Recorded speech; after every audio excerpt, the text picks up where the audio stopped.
A lot of us are walking around wounded and we need to get off the battlefield, but a lot depends on us, so we don't think we have an option to. But I'm getting off the battlefield. Running a business as a Black woman, this last 5 years especially, has wounded me. It has wounded me. I have taken some hits, but I usually adapt quickly. I pivot, I learn the lesson, I do the next thing, which is resilience, right?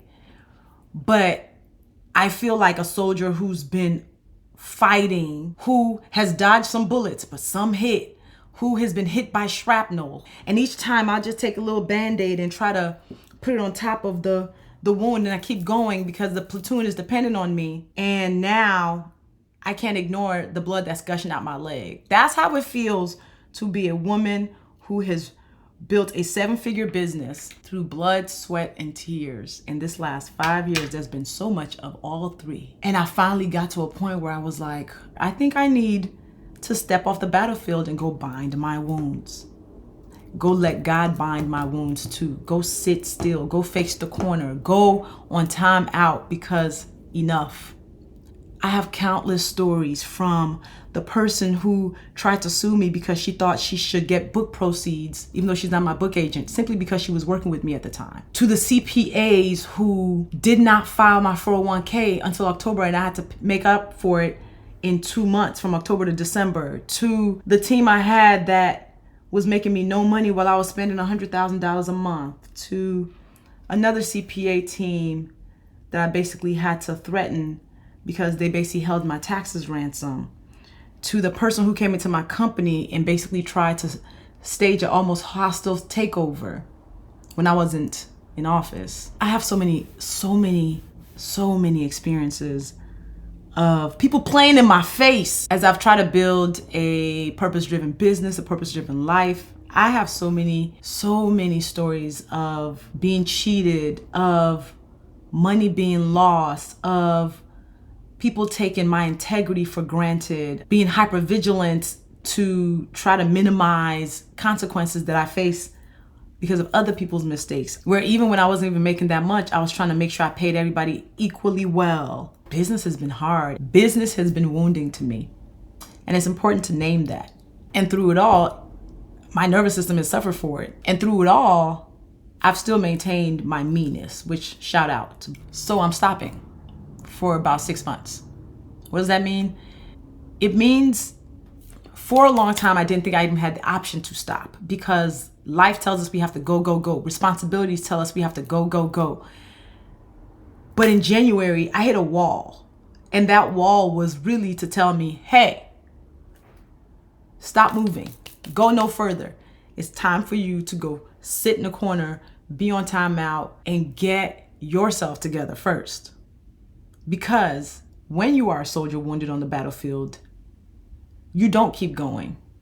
You actually should step off and let your wounds heal. Because without stepping off, you're just gonna get re-wounded over and over again. My wounds have not even been able to turn into scars because I've been re-wounded before they've healed. So while I'm trying to pivot from one massive what the hell, a what the fuck happens. So what I'm doing is I'm stopping. What does that mean for my business?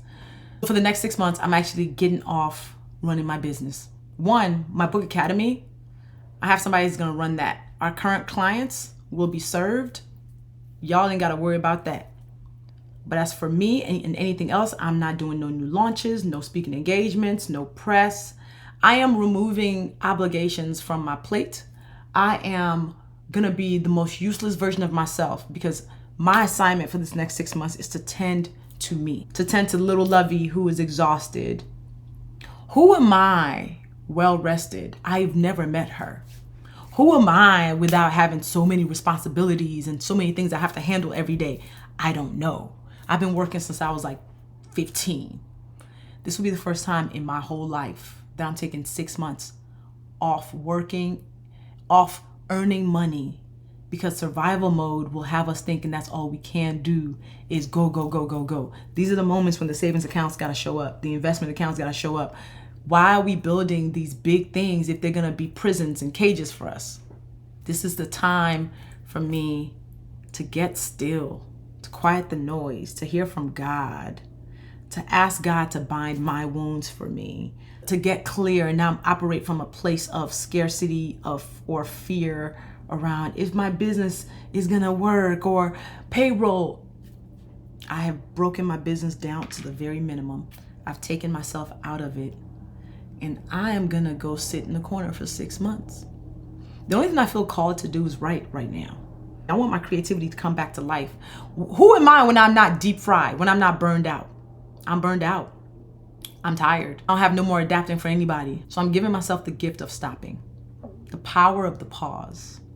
I need to learn who I am when I have nothing to offer. I need to learn who I am when I am just pouring into me. I am removing all obligations and only operating from energy. I will write when I feel called to write, and other times I'm just gonna sleep. I don't know what the next 6 months is gonna look like for me. I'm leaving room for God to God. I am leaving room for me to be blown away in the best way. I'm leaving room for rest and play. All I know is I'm gonna show up when I feel like it, when I have the energy to, when I feel compelled to, and nothing more. The Book Academy is gonna be running in the background, but as for me, I'm not gonna be running. I'm not running anything. Even the group chats that I run, I'm no longer the captain of the group chat. Yeah. Consider this an out of office announcement. I'm officially out of office.